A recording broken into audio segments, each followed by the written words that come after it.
Donc c'est un jour très important. Et ça s'est passé un jour d'Ekadashi.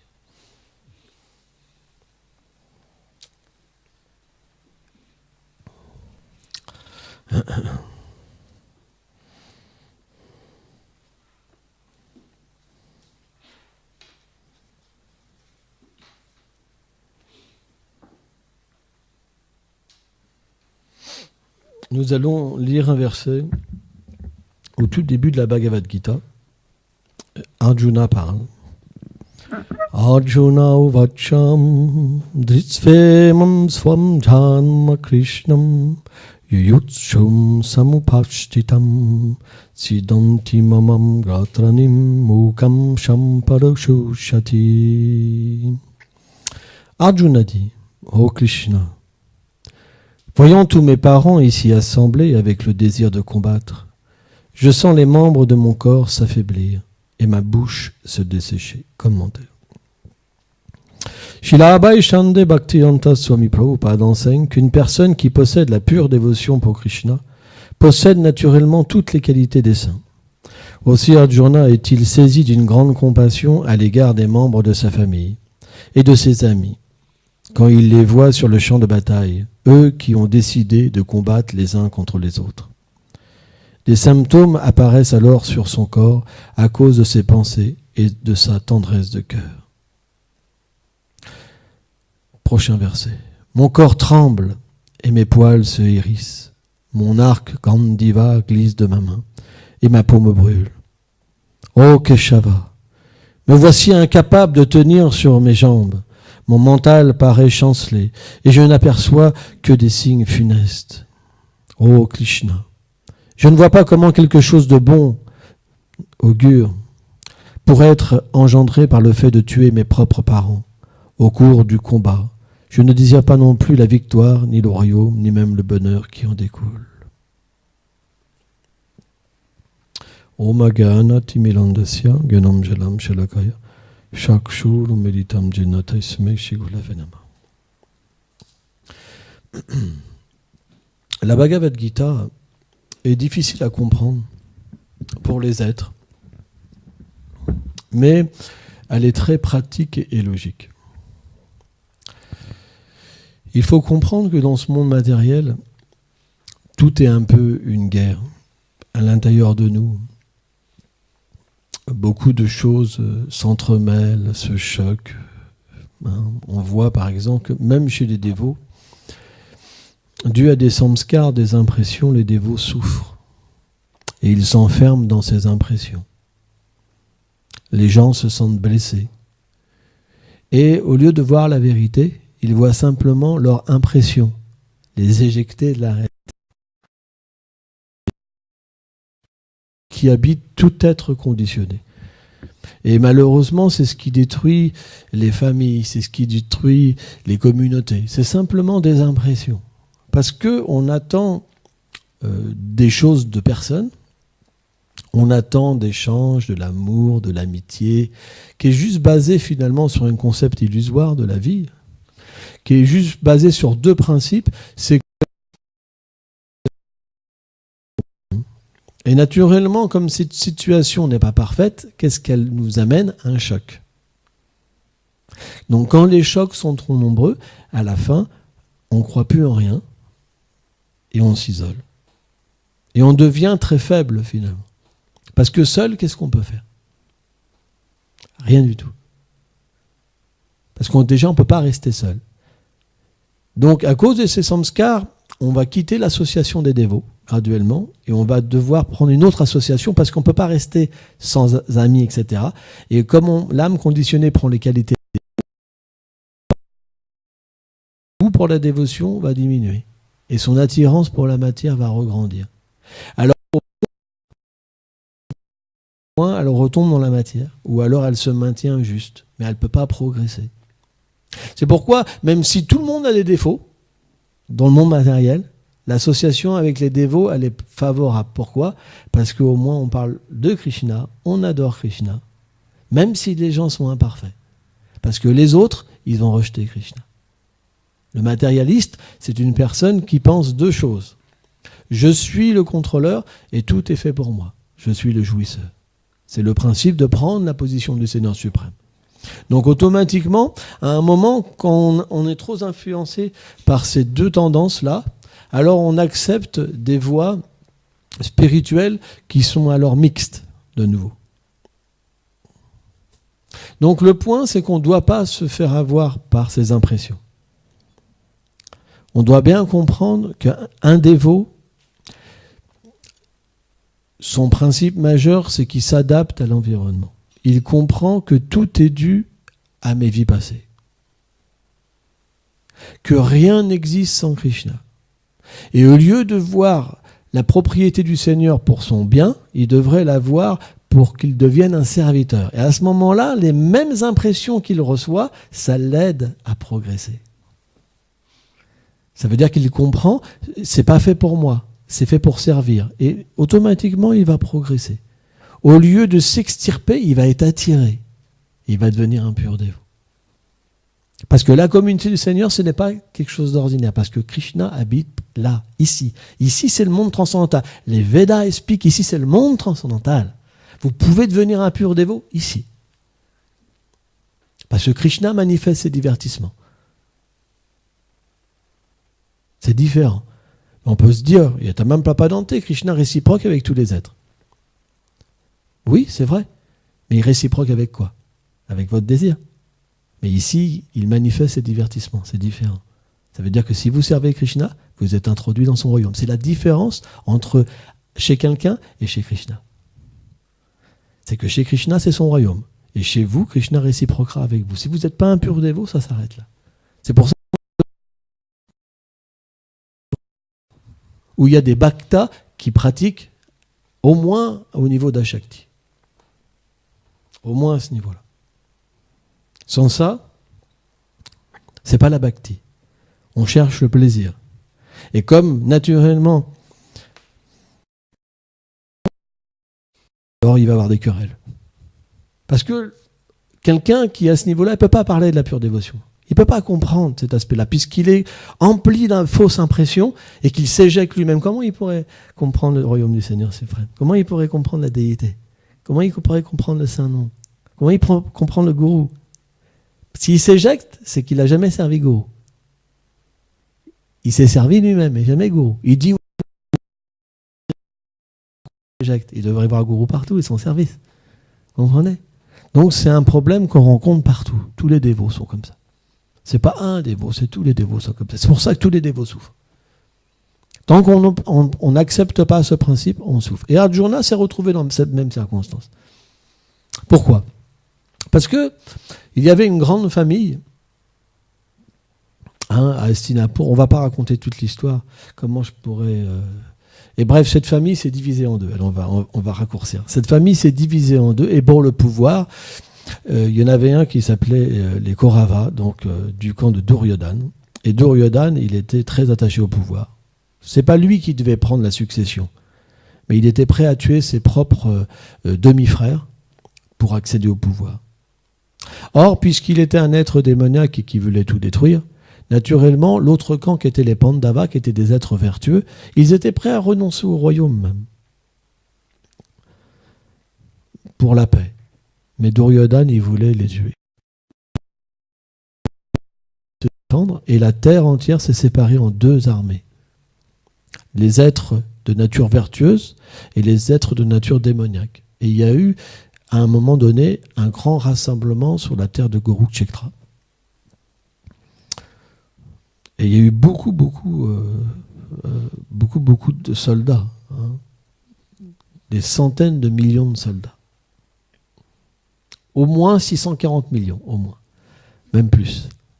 Donc c'est quelque chose de difficile à comprendre pour nous maintenant, parce que cette époque, c'est des époques mystiques, où beaucoup de gens pouvaient apparaître en même temps, et surtout des gens des planètes supérieures, des demi-dieux, etc. Parce que le Seigneur est présent, donc ils veulent tous participer à ces divertissements.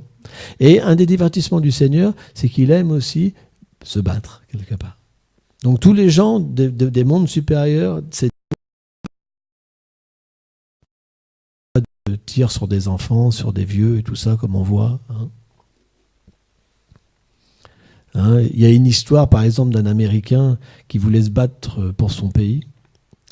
Et lui, c'était un combattre en Irak pour tuer ceux qui avaient fait l'attentat du 11 qu'il a tué du 11 septembre. La première personne qu'il a tuée, c'est un enfant. Parce que l'enfant, il prenait une bombe pour aller sur un char. C'est pas évident comme contexte. Hein, c'est dur. Hein. Donc, c'est pas facile. À partir de là, après, vous perdez votre tête, quoi. Hein, c'est des contextes différents. Mais là, vous avez affaire à des vrais guerriers. À des gens qui viennent pour se divertir. C'est comme presque un jeu. C'est difficile à comprendre. Et donc, dans ce contexte-là, il y avait des êtres, mais tellement puissants, qui pouvaient se battre à eux-mêmes contre des millions de personnes. Parce que c'est des associés du Seigneur, comme Bhishma, par exemple, Bhima, Arjuna. Ils avaient des puissances comme 100 000 éléphants. Et encore, c'est pas grand-chose. Pour des gens comme ça, ils peuvent manifester plus encore. Et ils avaient en plus des armes divines. Ils pouvaient tirer une flèche, elle pouvait se multiplier en des milliers, millions, et toucher des... Ils avaient des bombes, ce qu'on appelle Brahmastra, ça pouvait tuer...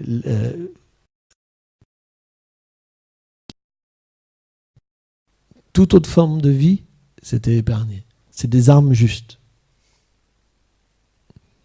Par exemple, quand ils tiraient une flèche de feu, ils tiraient une flèche d'eau. Il y avait des flèches de sommeil, toutes sortes de pouvoirs mystiques en fait. Et donc, avant ce champ de bataille, les armées se confrontaient. C'est le principe en fait. Ils s'observent. Il y avait comme une intimidation. Et Krishna, bien qu'il soit le Seigneur suprême, il avait une relation. Krishna, il est dominé par l'amour. C'est un principe. Bien qu'il est le Seigneur dont tout émane, qu'il contrôle tout, qu'il détruit tout, il est contrôlé par l'amour. J'ai beaucoup aimé, Van Maharaj, il explique dans une classe, il dit, Krishna n'a aucun désir. Il désire lui-même être servi par ce dévot. Quand quelqu'un désire contrôler Krishna alors désire être contrôlé par ce dévot. Krishna réciproque avec les êtres. C'est pour ça que si on veut Krishna, il faut désirer Krishna. Sans ça, Krishna ne vient pas. Si votre désir il est juste de ne pas souffrir, d'avoir votre pain quotidien, vous ne pourrez pas voir le Seigneur suprême. Mais si votre désir c'est de lui masser les pieds, par exemple, si votre désir c'est de comprendre son cœur, si c'est votre désir c'est de lui appartenir, et Krishna alors vous appartient. Il fait la même. C'est pour ça, c'est très important la bonne association. Là où il y a les mauvais samskars, les mauvaises impressions et que la souffrance, on ne peut pas obtenir ça. C'est pour ça qu'il faut rencontrer des dévots qui ont ce désir et que Krishna réciproque avec ce désir et qu'ils ont cette expérience-là. Parce que c'est plus de la théorie, c'est de la pratique. Et donc Arjuna, lui, pensait que Krishna ne pouvait même pas se défendre contre une seule personne. Alors que lui, il pouvait se battre contre une armée entière. C'est ce qu'il pensait de Krishna. Il pensait qu'il fallait qu'il protège Krishna. Mais, quand même, un jour, Krishna, il était allongé sur le lit dans un divertissement. Et Duryodhana, ils avaient comploté donc pour... comme Krishna avait dit qu'il serait neutre, ils avaient comploté donc pour demander à Krishna ses armées. Parce que Krishna avait des armées très puissantes. Duryodhana est venu en premier. Et il s'est mis du côté droit de Krishna, mais d'une manière que Krishna ne pouvait pas le voir quand il ouvrait les yeux. Et Arjuna est arrivé, et au moment où Arjuna est arrivé, Krishna a ouvert les yeux. Il lui a dit « Oh Arjuna, qu'est-ce que tu viens faire ici ?» Il lui a rendu les hommages, comme ça. Et là, Duryodhana était présent.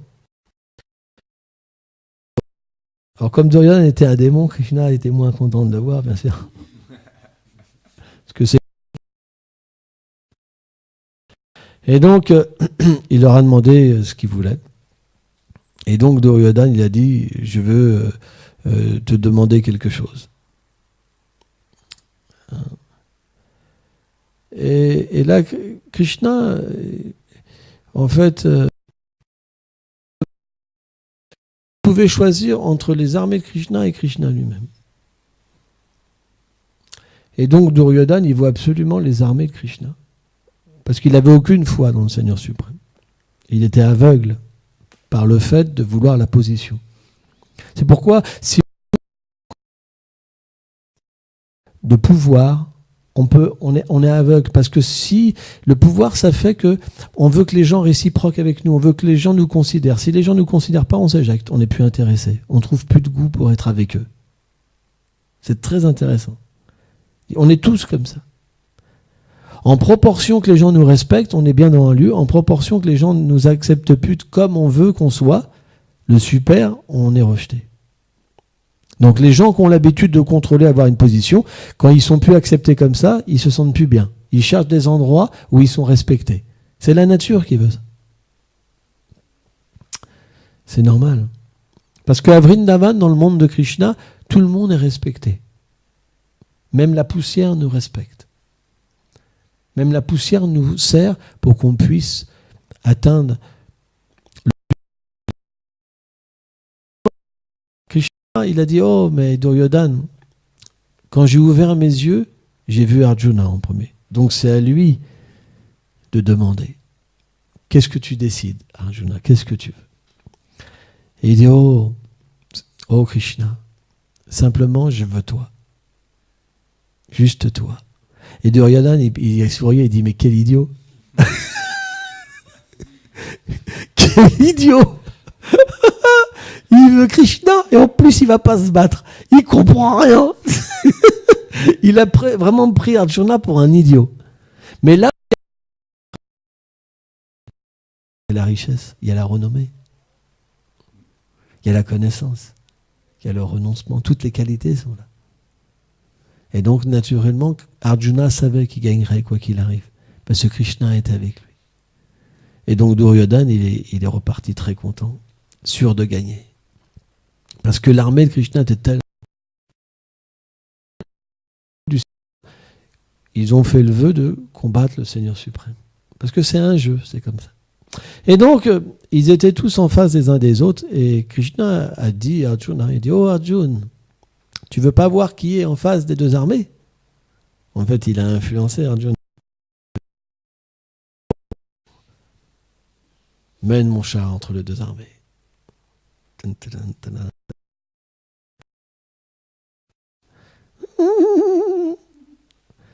Donc, ils sont arrivés au milieu des deux armées. Et Krishna a dit, regarde en face de toi. Et là, il a commencé à voir les membres de sa famille.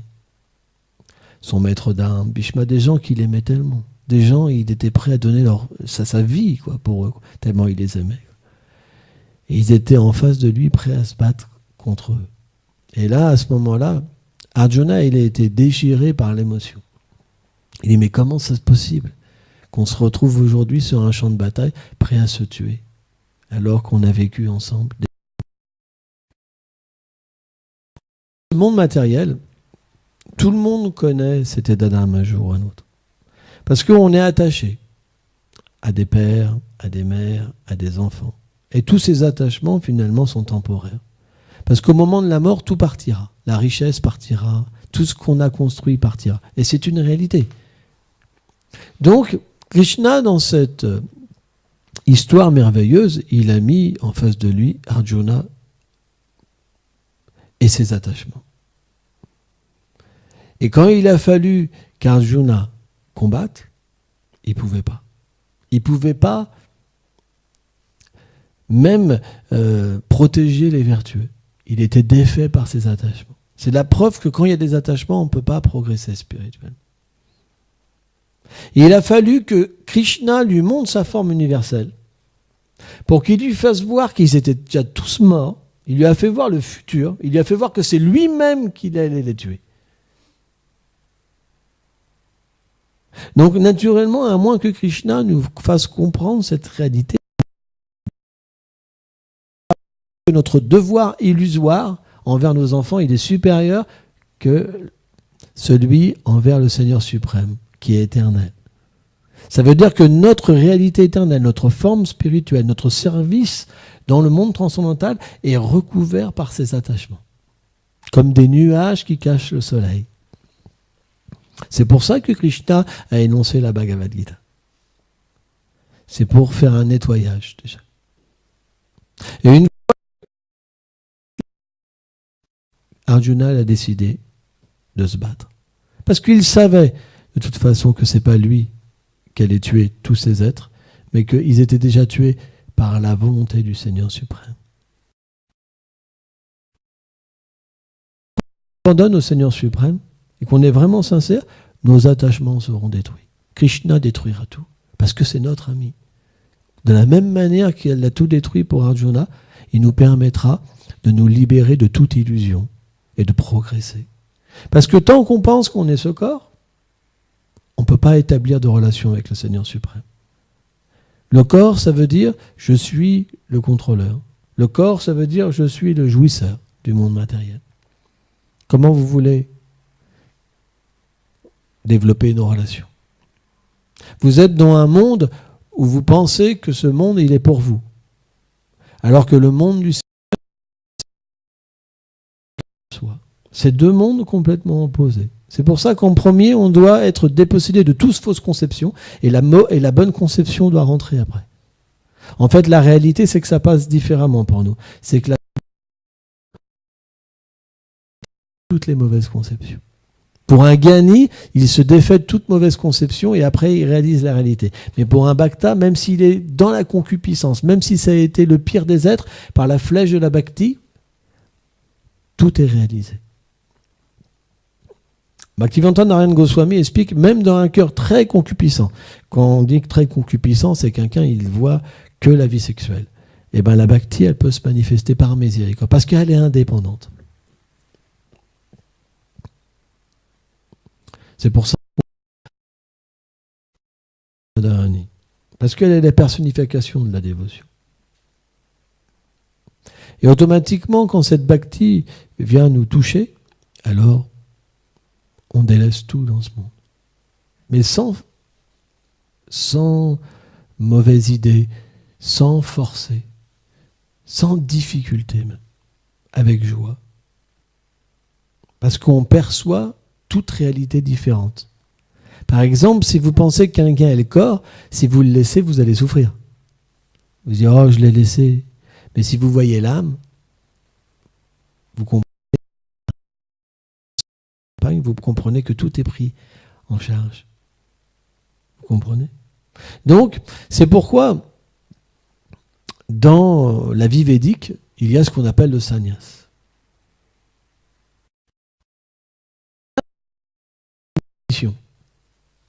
Le sannyas, c'est un moyen pour l'homme et la femme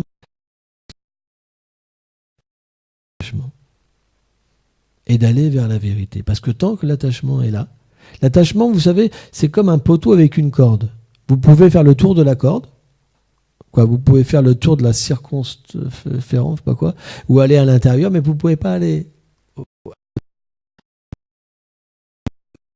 par libre, mais jusqu'à un certain niveau.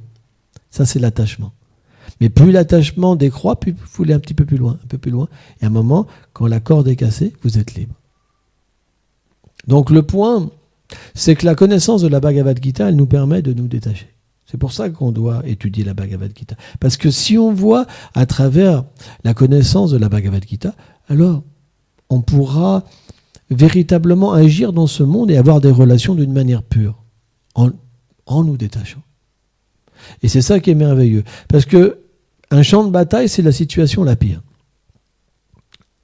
Vous savez, il y a eu 640 millions de morts en 18 jours, la bataille de Kurukshetra. Même la... peut-être. Combien la Seconde Guerre? 20 millions 25 millions. En combien d'années? 39-45. En 6 ans. C'est pas possible, matériellement, de tuer autant de gens. Donc quand les associés en fait, du Seigneur viennent, il y a une telle bataille, mais en fait, au lieu d'avoir des destinations, ils retrouvent leur destination. Hop, ils quittent leur corps, pouf, ils reviennent dans un autre univers. Qui peut comprendre ça? Par exemple, Vishwanath Chakravarti Thakur explique quand Bhishmadev, il tirait des flèches sur Krishna, Krishna il ressentait comme des bisous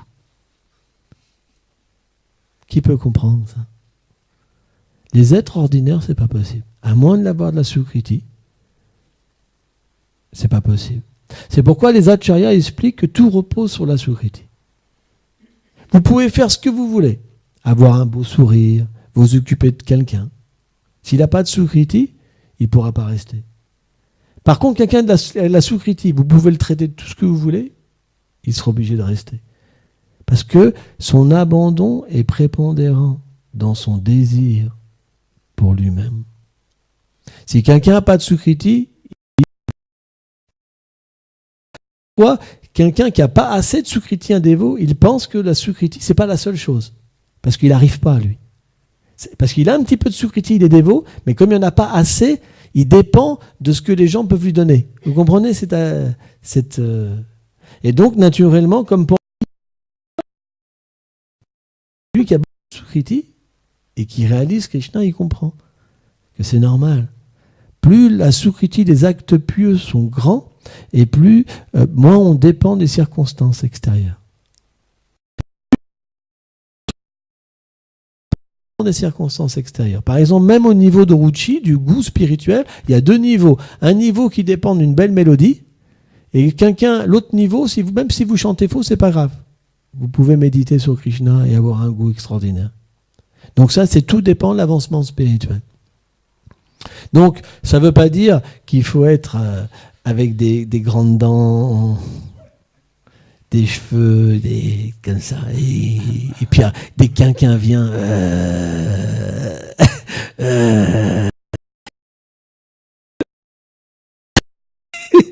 vous comprenez?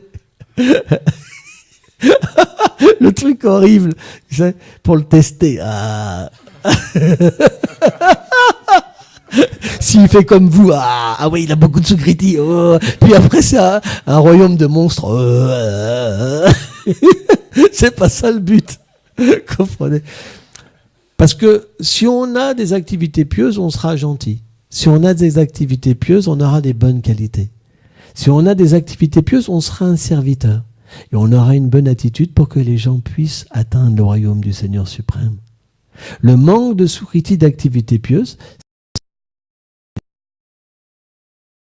on est en Occident, Baba. Les gens naissent en Occident parce qu'ils n'ont pas beaucoup d'activités pieuses. À part peut-être certaines personnes, parce que c'est le désir de Krishna qui naissent en Occident. Mais la plupart n'ont pas beaucoup d'activités pieuses. Vous ne pouvez pas demander à quelqu'un qui n'a pas beaucoup d'activités pieuses d'être sans problème. Puisqu'il a des problèmes, un jour il sera malade.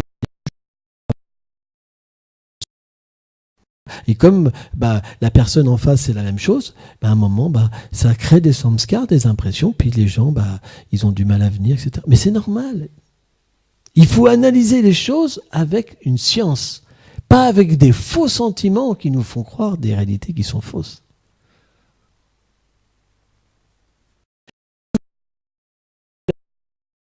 Énerve tout le temps, ou le vieux machin qui est jamais content, vous allez les mettre à la porte? Parce que, soi-disant, c'est leur faute que les gens ne viennent pas. Vous allez faire ça? Qu'est-ce que va penser Krishna? Qu'est-ce que va penser Krishna si vous pensez comme ça? Est-ce que vous voyez le service que la personne fait derrière? Est-ce que vous voyez? Parce que Krishna, lui, il voit différemment. Il voit la difficulté. Il voit cette personne, elle a une grande difficulté, elle a beaucoup de colère ou elle a beaucoup de concupiscence. Mais il est là encore. Alors que l'autre, il critique, mais il n'est pas là. C'est là qu'on rencontre des problèmes.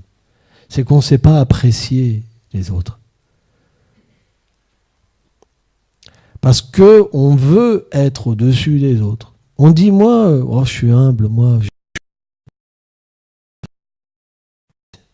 je sais pourquoi ça ne va pas, je sais. Mais c'est pas comme ça. En fait, ça, c'est ce qu'on appelle la destruction. Quand vous faites ça, vous détruisez. Parce que vous contaminez les autres avec des idées. Et comme ils ont reçu ces samskars-là, qu'est-ce qu'ils font quand ils viennent et ils voient ça? C'est normal. Si vous parlez de quelque chose, une fois que vous dites, bon, après vous voyez comme ça, c'est comme des jumelles. Mais si vous apprenez aux gens à voir une belle réalité, ils verront autre chose. Ils seront enthousiastes et les choses vont se régler. Donc il y a une contamination qui se fait entre les uns et les autres et tout le monde est malheureux. C'est ce qu'on appelle l'âge de Kali, l'âge de querelle et d'hypocrisie. Donc c'est pourquoi il faut tirer parti. Il faut bien chanter le chant des salons. Il faut l'expérience pour sortir de cette condition. S'il n'y a pas d'expérience, vous resterez dans cette condition. Soit vous allez vers l'amour. L'amour, ça ne veut pas dire kama, la concupiscence, entre un homme et une femme. Ça, c'est kama, l'attachement matériel. Quand on parle de l'amour, c'est le royaume du Seigneur suprême. C'est le corps transcendantal. C'est une pure relation avec le... Donc, soit vous allez dans cette direction, soit vous êtes obligé à Tishta, la reconnaissance matérielle. Il n'y a pas deux autres mondes. C'est pourquoi il n'y a pas le choix à un moment.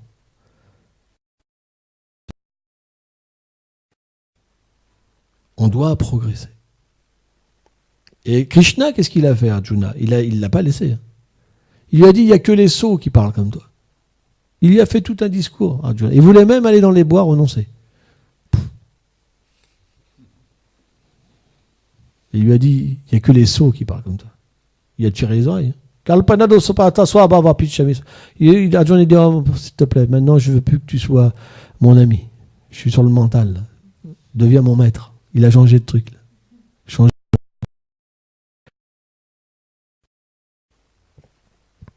Il lui a récité beaucoup de versets, Antavanta, Medea, Inos Minata, plein de versets.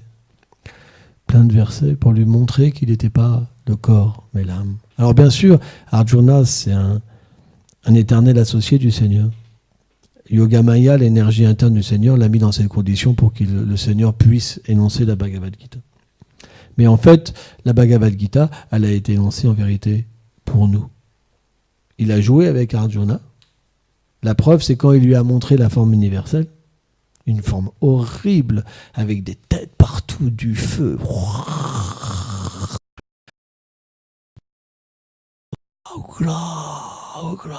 Il voyait des têtes partout, la destruction partout, énorme. En fait, il avait dit, veux-tu voir ma forme universelle? Parce que Arjuna, il a une relation d'ami avec Krishna.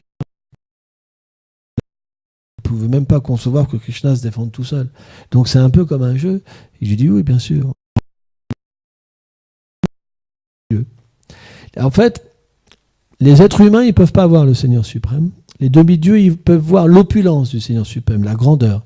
Mais les yeux, en fait, des associés du Seigneur sont supérieurs à la vision des demi-dieux parce qu'ils peuvent voir la douceur du Seigneur suprême et avoir une relation d'amour avec lui. Universelle qui est inférieure à celle de Krishna. Parce qu'elle n'est qu'une manifestation partielle des énergies du Seigneur. Des yeux qui sont inférieurs, mais il lui a laissé un mental de dévot. Et quand il a vu cette forme, Arjuna, il n'a rien compris, quoi. Il a dit, mais qu'est-ce que je fais là? C'est pas... il était complètement... Ça ne lui plaisait pas du tout. Il n'a pas du tout... a disparu, en plus il disparaît, quoi. Il lui a laissé que la forme universelle comme ça. Et à un moment il a dit, s'il te plaît, ça va, j'ai compris, je veux que tu reprennes ta forme, ça va. Et Krishna lui a dit, mais pourquoi? Maintenant il faut que tu médites sur cette forme, c'est celle-là que tu dois méditer, c'est celle-là. Donc Arjuna, il a vraiment joué avec Arjuna. Donc il y a vraiment un côté de jeu. Dans toutes les conditions, le Seigneur est un joueur. Mais tant qu'on n'est pas à ce niveau-là, il y a la vérité philosophique. C'est pour ça que, par exemple, Bhaktivedanta, quand il est venu en Occident, il n'a pas mêlé le rasa, les doux sentiments, avec la philosophie. Il a donné que la philosophie. Dans celle-là, les deux sont mélangés. Donc, le point, c'est que, sans avoir la connaissance de la Bhagavad Gita, on ne pourra pas sortir notre réalité. Tant qu'on pense qu'on est le corps, on est comme dans un rêve. Vous savez, un rêve, c'est quelque chose qui peut être parfois plaisant et parfois désagréable. Mais la réalité, avec Krishna, elle est toujours parfaite. Or, tant qu'on ne la connaît pas, tant qu'on est recouvert par l'énergie matérielle parce qu'on désire être dans cette situation, c'est nous qui désirons. Il y a des gens, par exemple, dehors, chez nous, qui désirent cette situation. Ils la désirent.